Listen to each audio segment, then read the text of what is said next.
এটা কি বলার অপেক্ষা নাকি? ও তো অনেক কৃতজ্ঞতা, তার ঋণ শোধ করলো।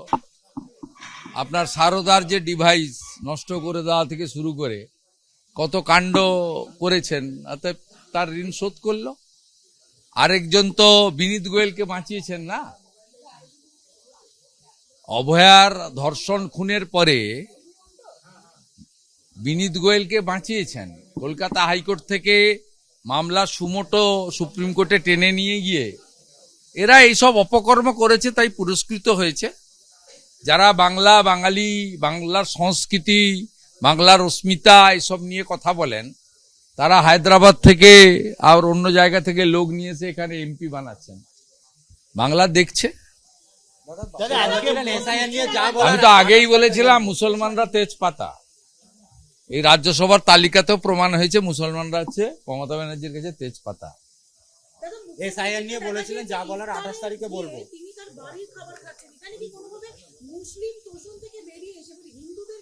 কোথায়? না না, উনি তো হিজাব টিজাব সব পরে করেছেন। উনি কাউকে বিশ্বাস করেন না, হিন্দু হন আর মুসলমান হন। মানে ফুড টেস্টার হয়তো ছিল না, ওই জন্য বাড়ির খাওয়ার উপর ভরসা রেখেছেন। বলছি আপনারা বারবার বলার পর আজকে আপনারা বারবার বলার পর 105 একর জমি রাজ্য সরকার বলছে বিএসএফ কে দেবে। ভোটের মুখে কি বোধোদয় হচ্ছে? না, হাইকোর্টের অর্ডার তো উনি দিতে পারবেন না, ভালো করে জানেন। অমিত শাহজি বলে গেছেন বিজেপির মুখ্যমন্ত্রী 45 দিনের মধ্যে সীমান্ত সিল করে দেবে। অতএব এই তো ডেজ আর নাম্বার, 30 এপ্রিলের মধ্যে ভোট শেষ হয়ে যাবে এবং যথাসময়ে সরকার হবে। বলুন। বলেছিলেন যা বলার 28 তারিখে বলবো। এসআইআর প্রচুর নাম বাদ যাচ্ছে এবং তাতে তৃণমূলের তরফে বলা হচ্ছে একেবারে ভবানীপুর কেন্দ্র থেকে 48,000 নাম্বার। ভবানীপুর 48,000 নো 48, 45,000 প্রথম রাউন্ডে গেছে আর বিবেচিত হবে 14,514, 60,000। কলকাতা বন্দরে প্রায় 70,000 নাম। কলকাতা বন্দরে উনাকে জেতানোর মতো ভোটার ভবানীপুরে নেই। এসআইআরে পরিষ্কার।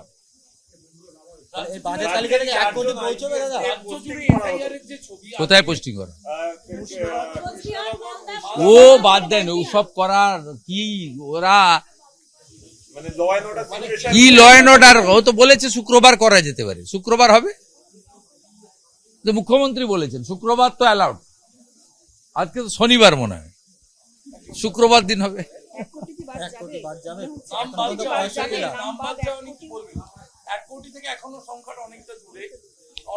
যে 65 লক্ষ জুডিশিয়ারি বিবেচনা করছে, এটা নিয়ে আগবাড়িয়ে আমি কেন বক্তব্য রাখতে যাব?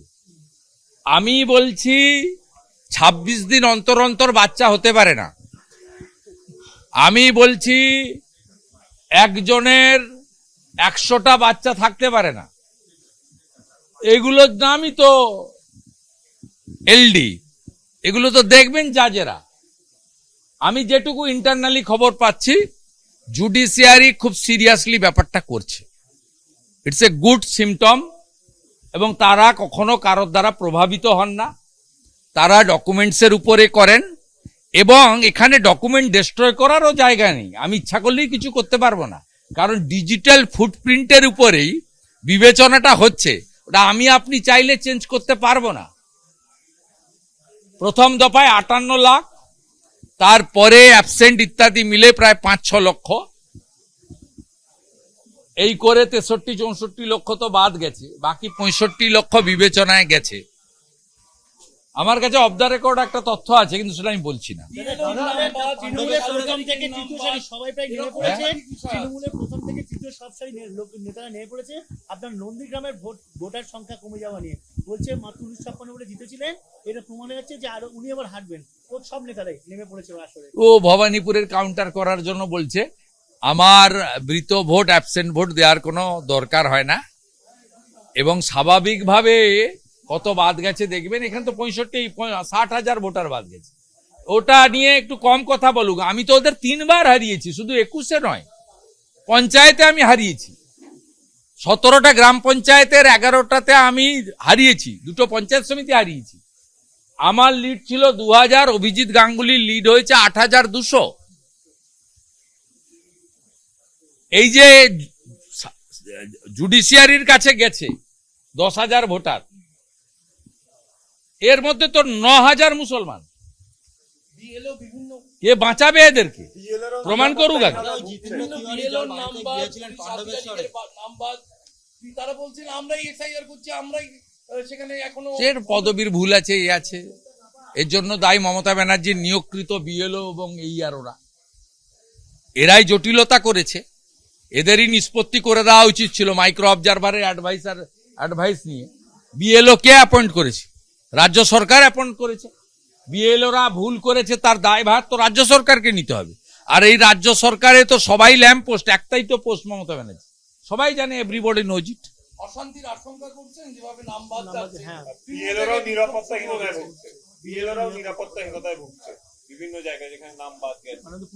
না, নাম বাদ গেছে, আবার কিছু বিবেচনায় আছে। বিবেচিত লোকেদের তো এক্ষুনি ধরে নেওয়ার দরকার নেই। তবে আমি যেটুকু শুনেছি, গতকাল শুক্রবারের প্রেয়ারের পরে ইমাম সাহেবরা পুলিশের অনুরোধে বা চাপে সব জায়গায় বলেছেন আপনারা কেউ ঝামেলা করবেন না, আপনাদের বিষয়টা দেখা হচ্ছে। এটা 1 নম্বর পেয়েছি। দ্বিতীয় পেয়েছি, কোচবিহারের তৃণমূল নেতারা বাংলাদেশি অবৈধ অনুপ্রবেশকারীদেরকে আশ্বস্ত করেছে ভোটটা এবারে দিতে পারবে না তোমরা, কিন্তু ভাতাটা আমরা বন্ধ করছি না, ভাতাটা চালু থাকবে। তারা বলেছে আমাদের ভোট দেওয়ার দরকার নেই, ভাতাটা চালু থাকবে। একদিকে চূড়ান্ত ভোটার তালিকা নিয়ে আর কিছুক্ষণের মধ্যে নির্বাচন কমিশনের সাংবাদিক বৈঠক, আর অন্যদিকে ইতিমধ্যে রাজ্যে এসে পৌঁছেছে কেন্দ্রীয় বাহিনী। দক্ষিণবঙ্গ থেকে উত্তরবঙ্গ সকাল থেকেই জেলায় জেলায় চলছে রুট মার্চ কেন্দ্রীয় বাহিনী। বিভিন্ন জায়গার ছবি আপনাদের সামনে তুলে ধরছি। উলুবেড়িয়া, বনগাঁ, কল্যাণী, কালীগঞ্জ, নাকাশিপাড়া, বড়োয়া, ইংরেজবাজার, ইসলামপুরের ছবি এই মুহূর্তে আপনারা দেখতে পাচ্ছেন, যেখানে চলছে কেন্দ্রীয় বাহিনীর রুট মার্চ।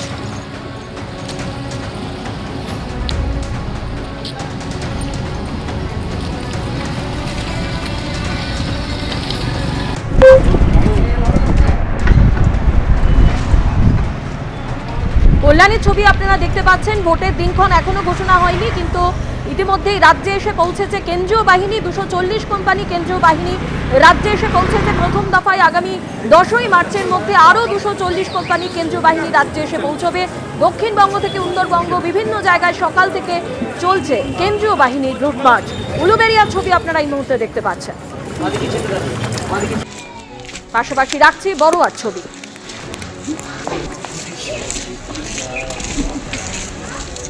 এবিপি আনন্দ, এগিয়ে থাকে, এগিয়ে রাখে।